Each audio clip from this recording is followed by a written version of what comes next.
All right, so yeah, record, and then turn 1, 2, 3, 4.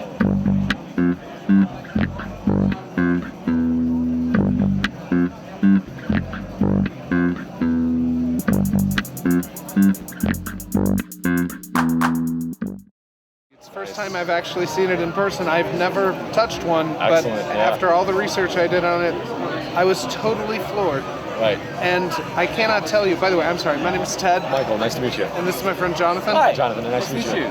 Michael, I got to admit, and I've already gushed all over Ian about it, but the fact that you all, as such a small company, have chosen to not just make such a wonderfully versatile sequencing compositional tool, but that you've gone so far then to continue to evolve this and continue to offer more and more features in it. It's That's what impresses me too, because I mean, I myself, I'm not an employee of the company.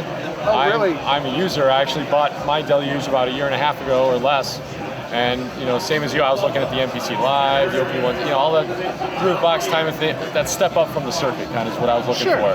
Which and circuit's great, yeah, but yeah. it was great for I want more polyphony, I want more channels. channels. You hit those limits after a while, you want more, you know? Exactly. And so, yes, I was looking in the market, and then like when I had seen this in 2017 when it was released.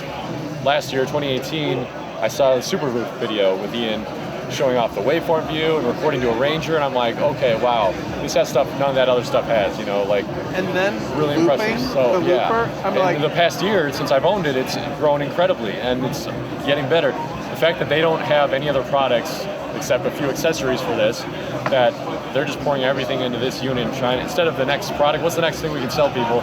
So how can we improve this thing to make everyone want it, kind of thing. And so, exactly. And so when you buy it just keeps growing. And to make the people that have it want to keep it. Right, free firmware upgrades. And keep showing it off and make more people want it. Exactly, that's where I'm at. Because I mean, I was just a user. I came to Knobcon last year when Ian was here. Right. I, you know, gushed just like you did over to him. Like, wow, this is amazing. I come back to ask him a question. He was stepped away from the booth like I just was, and I was just like helping another guy showing up, you know. And then he's like, hey, I'm at the end of a long American tour. If you want to help me out tomorrow, I'm like, absolutely. And so I, you know, kept in touch. And I'm like, hey, what about next Knobcon, you know? And so now I'm here. And so he doesn't have to fly here from New Zealand. You know, I live in the area, local, so it's like, why not? You know? No-brainer, right? Exactly. So it's been exciting to be here and show it off. And I'm not a salesman. I'm just a musician who loves using this thing. So loves showing it off. Which makes the best kind of salesman from the standpoint that exactly. You're just honestly saying, I don't have to sell it, it's a great product, but let me show you what this thing does. Like, I'm not even worried about competition here. I'll tell you, like, if this is too much for you, buy a circuit. Like, they're great.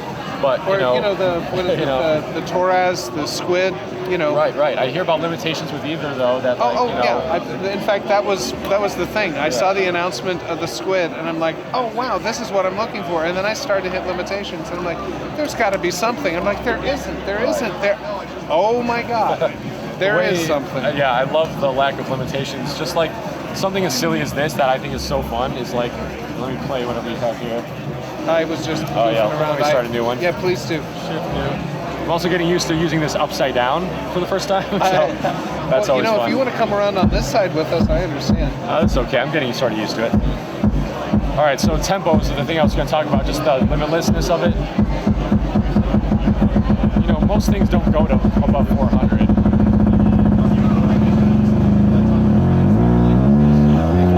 5,000, 9,000, and just as fast. And you still go a little faster. And it still goes? Yeah, so it's like, you can undo and jump right back. Same thing, it can go down to like 1 BPM. Basically stop it. You know, it's crazy. Exactly, yeah, that was one of the things I remember Ian saying, is that you could go ahead and we're not going to prevent you from doing something because somebody might think musically there's a reason to do it. Just because it's not something that 99% of the people won't, why not for the 1% that will? The number of tracks, for example, it's like there's no set limit. I know. The number of length of tracks, you know, it's only about how much the CPU can handle, and when you reach that limit, it doesn't like crap out, it just like starts acting like polyphony and dropping voices, which you can actually set priorities to. Right. So and then always resample and bounce down to audio like you would in a DAW if that's reaching CPU spikes. So it's pretty incredible to me. And it's got basically you have only 16 external MIDI channels plus the 2 CV gate outputs. Yeah, 2 but CV, then 4 gate. internally, whatever the engine can handle. As far as the synth voices, the samplers, yeah, it's all about polyphony, which is like well above the 60s, or I think that's grown, actually. He's actually been able to improve the polyphony with firmware, which like how it utilizes CPU. So he's optimizing the code. Yeah, it's incredible. Genius. Yeah. I love the fact that we can put single cycle waveforms into this thing. Right. Yeah. Any waveform is coming. They've what's that? I'm sorry, wavetable. Sorry, wavetable. Oh, I was going to ask. Yes. So we're going to be able that's to. That's not in the new 3.0. That's coming out this coming couple weeks. It's about to be out. It's going to be the next one. Probably, yes, because it's already been put into the shortcuts on the faceplate. You can see waveform now, wavetable. Yeah. So when you hit it now, it just says soon. So they don't put a date on there, unfortunately. No, but hey, yeah. The fact that they've stenciled something on there means they're committing. They're going to make it. Yeah, they're working on it. Oh, that is awesome. Yep. Oh, geez. So the could you step us through, without going too incredibly fast, the whole process? Like right here, you created a new patch. Yeah, so I'll start from like a new song. Yeah, new entirely. song. Yep. Okay. So now, doing a new song, it's shift new. Yeah, shift new. Yeah, because all those like white blocks are like the shift functions, you know. So like delete and redo because it's normally undo or back, swing value. So yeah, shift does all those things, and the shortcuts as well if you hold shift. And that's all the sound design stuff. Really, it's the synth engine or the sampling engine. So ADSRs, all that great stuff is all organized in a nice layout too. So it starts to make sense. You know, if I need to go to my oscillators, they're over here. You know, all the pulse width, oscillator types, transpose. So there's a logic to it. Now, when you start a new song, though, you start with a default synth track. It starts in C major here. You have a 1 measure, 16th note resolution clip that you're in. You know, throwing down notes and stuff is super simple. You can even change the type of, whether it's a synth clip, a kit, a MIDI track for external gear, CV. So if I start with I mean, it's common to start with drums, so I'll do that. Just, let's do a simple, something like that, okay? So now that's one clip. Now you can see you're in clip mode because this is lit. We hit song, our clip collapses into one row. And that's your track. Yes. You can see here it says kit, 0. So now we'll start a new track. And it defaults to a synth again. Literally just tap, and now you're in the new track. Yep. So now...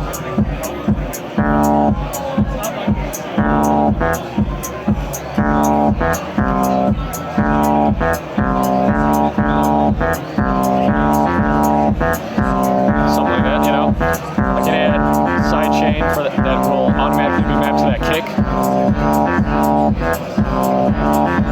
You hear that pumping a little bit more. Now, for the heck of it, we've got a bass line here. Yep. Something to play with. While I have that in place, how can I go ahead and edit the synth engine on that bass line? Absolutely. So first of all, there's a lot of main synth editing features right here. So level and pan, cutoff, you know, that's the most popular. Here's the filter. Resonance. Yeah. So, and these can be automated, step automated as well. How many channels of automation per channel do you have? I don't believe there's a limit on that. I mean, it's really, I guess, any of these gold parameter knobs can be mapped to automation. And you can also remap, like right now this is cutoff, but I could change that to be like envelope decay, for example. So you can remap any of these parameters, and there's 1, 2, 3, 4, 5, 6, 7, 8, and 2 knobs per, so that's 16 different parameters. You can have assigned to gold knobs that become automated or step parameter. So I mean, if I wanted to in real time just modify that Sure, so filter you hit and record. record that, and then just remembers what I did, right? If it's recorded enabled right here, you start turning the filter and it will record that automation. That easy, yep. Yep. So back to song mode, so we see we have now our kit, our drum kit, and our bass.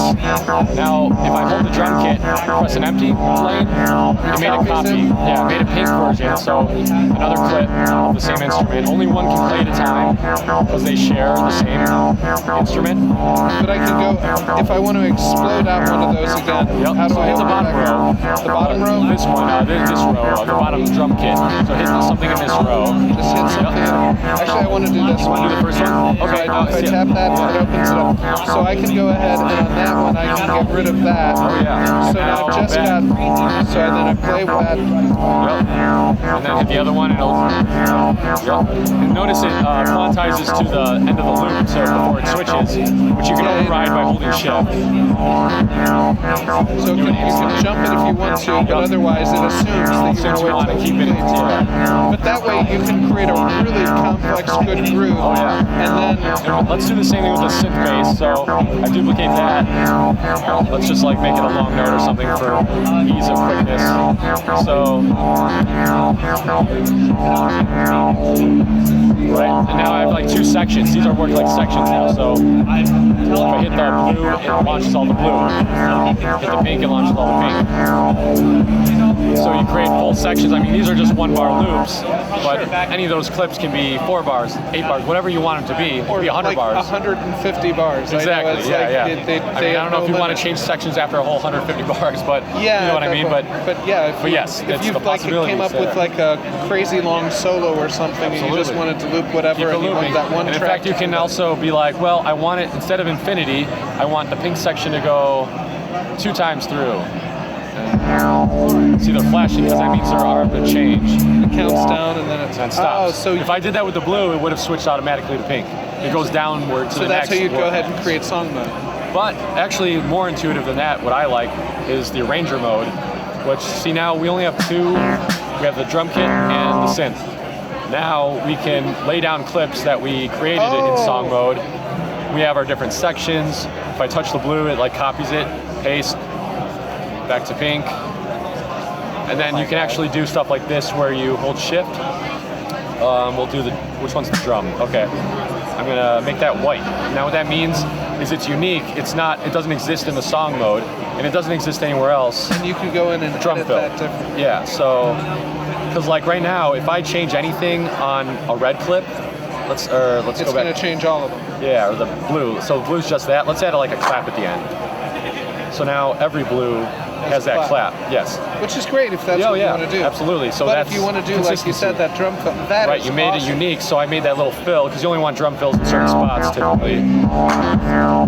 There's the clap I added to every blue. Right, so doing fills like that. You can also start with a white clip that's like empty, and just create something new that's only in the arrangement, that's not in song mode. But also, you know, you're not stuck with the white only being there. You can hold it, push song, and it just carried it into a new lane in song with a new color, yellow. If I go back here, it's not, instead of yellow or white, it's now yellow. So, and that can be copied and used again later in the arrangement. Oh, I like that drum fill, I'm gonna put that there too. You know what I mean? So there's... So I'm sorry, what you did then was to take one of your uniques and now make it its own track back, right, stepped like a out clip, in there, yeah. and then So you can do further editing. It's the same as like the blue or pink now, so I can change that drum fill and let's add some like percussion to it or something.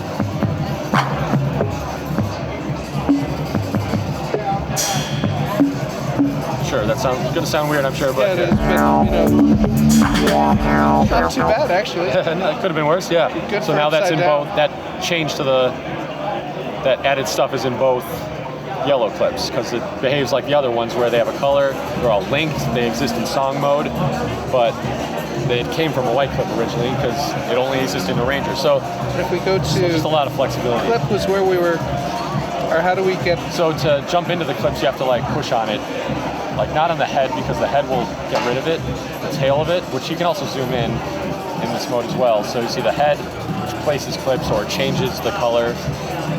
The tail of it is like entering into the clip. So now we're in that bass clip. I wanted to see the mode where we just saw the clips. Oh yeah, the song mode. So like It this. is. Yeah. Okay, you're right. No, wait a second. I thought. Oh, there we go. Okay, yeah, So fine. you can scroll up and down and get beyond. No, that's perfect. I just wanted to make sure because we had 4, and when you made the one a yellow, Exactly. I just wanted to Carried see. over And there. yeah, So now yeah, we've we got have another one. The drums have blue and pink. The bass has pink and. Now you can actually change the colors, right? Oh yeah. If you hit shift and you can change the just sections. It toggle cycles through them. It only allows one more than what's existing. So like, but there's so like if you don't have one yet, right, it's not adds going to one. keep going through all the colors until you have Until you more use sections another to one. make those. Got Yeah. it. Do you know how many total colors? I know there's at least 16. I've never had a limit where 16 I've is ran into great. it. It might even be more than that, honestly, because I've never like been like, oh shoot, that's the limit. Like, 'cause I don't know. I don't need that many sections in a song, quite frankly. Well, it's just like if psychologically you want to make sure all drum tracks are going to be one color.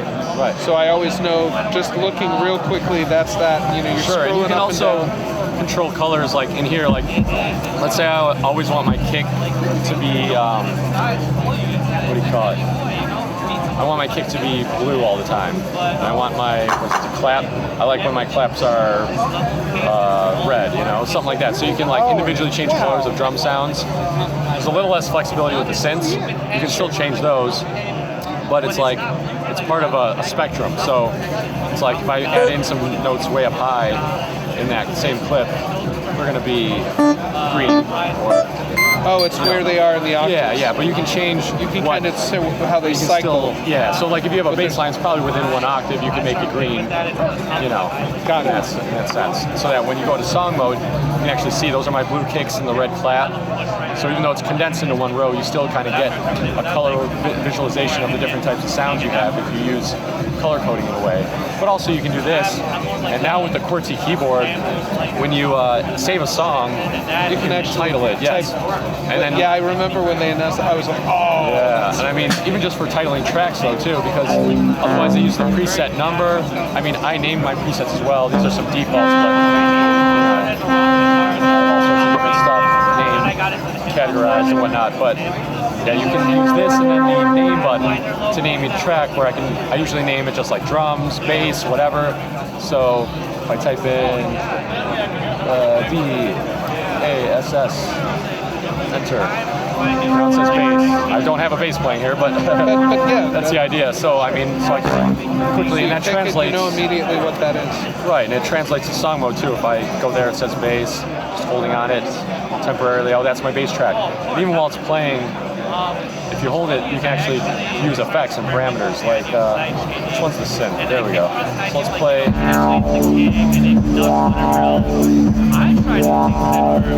that's not the one playing. This is. So you don't actually have to enter the clip to start playing with it. You can jump between clips. So like, you can jump between different clips and affect them in a ways pretty easily. So that's the overview, I guess. Sure, but also before. What? If you weren't sold before. Oh my God! Right. It's just. But also audio tracks, that's the new thing. So when you hit any track or clip, push the select knob, turns it into audio.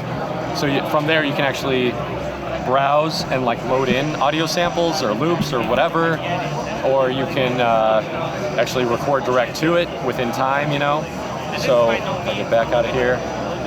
So I mean, I've got an audio track there. If it's armed and I just start recording, it'll take in audio. And it's got the microphone in the Yeah, corner. the microphone Or line the in. line in. I'm afraid to use it now with the feedback that'll happen if I do, but Sure I've been enough. using my bass. All right, so yeah, record, and then 1, 2, 3, 4.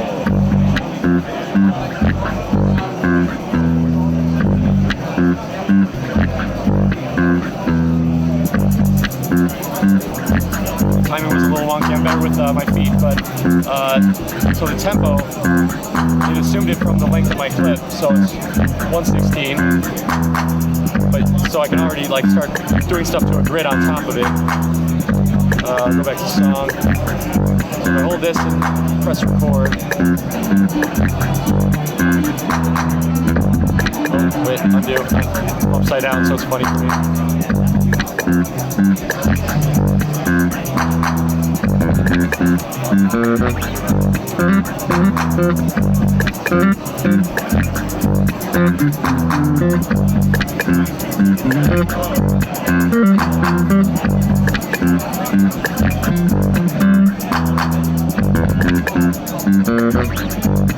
Instantly adding loops, I can view top layers.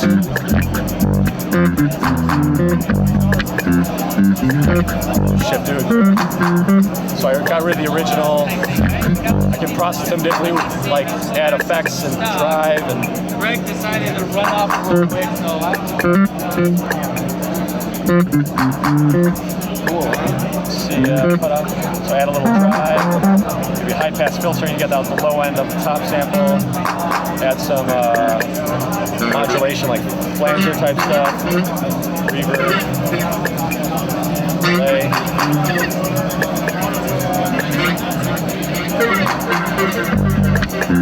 So the original is just regular bass, and this one's got like a lead sound type thing.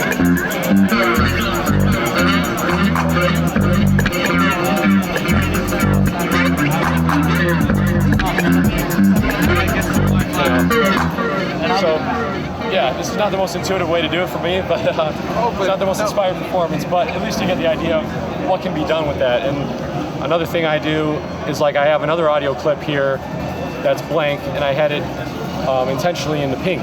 So what I do sometimes on the fly, after I build up some bass loops here, I'll duplicate the drums, add like a variation with like the backbeat finally comes in or something, so that while it's playing, if I hit record, then I launch those. In time, it'll like change to the new drum section and start recording a new bass line while muting all the old ones. So I can like create new sections, mute old ones on the fly, then go back to them, you know, so creating like a loop. Like I've used loop pedals in the past, like as a bass player, and it's so uninspired because A, it's just my bass sound. I can't add drums and synths, all that stuff.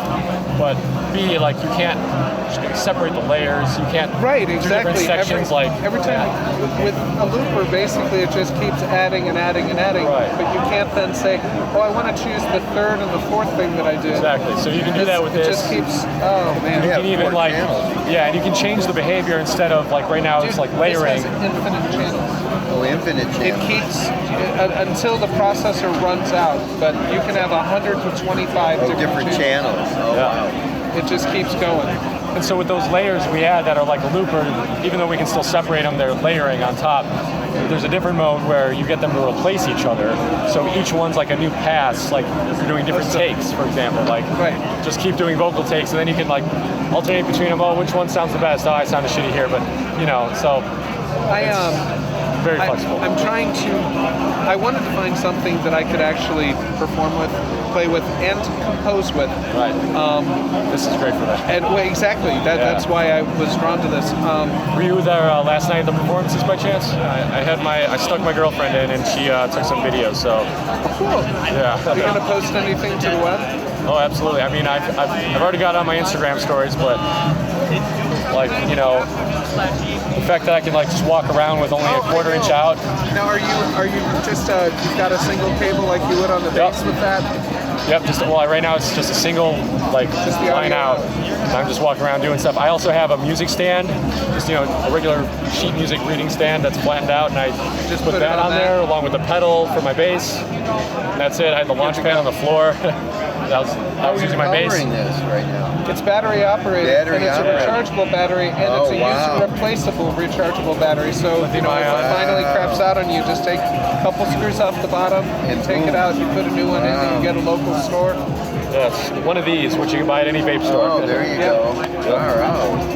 Oh, vape store. Well, I mean, or any battery store. But basically, I used to compose with a DAW, with Reason. Reason, okay. I'm an Ableton guy myself. Okay. Sure. Well, Reason had started doing the thing where when they created Record, where you could actually record audio into it, sure. it did this thing where, it'll just loop through and you just keep playing, Nice. and then you choose which version of what you wanted. It's kind Sounds of what very it's similar, doing yeah, here. absolutely. And then you can get rid of what you don't, or you can say, I'm going to keep these 3 because I've got some good theme and variation. Exactly, yeah. But to see that kind of versatility, that kind of complex compositional functionality, Right. all in something freestanding, very intuitive, very immediate. Exactly. I mean, when I first bought this a year ago, it didn't have the audio clips, but it had audio sampling. So, it's kind of similar what I've experienced with like Machine and Native Instruments. I play with that just a little bit for my friend to help him learn, and I found it very similar to this, where here's how it was, where you could record audio, but it has to be played by a sampler. So you can't really record in a timeline. You have to kind of sequence it. But you can kind of wiggle it into being a DAW for creating songs. That's how I was doing it. I made full songs with this thing using samples in that way. But now that there's audio clips, like, it is a fucking DAW. Excuse my French. It's amazing. The expletive was required. I know. I get blown away by it. I do. Would it be possible if we could go ahead and take a peek at the synth engine and see sure. what it would take to actually just create a synth sound from scratch? Absolutely. So.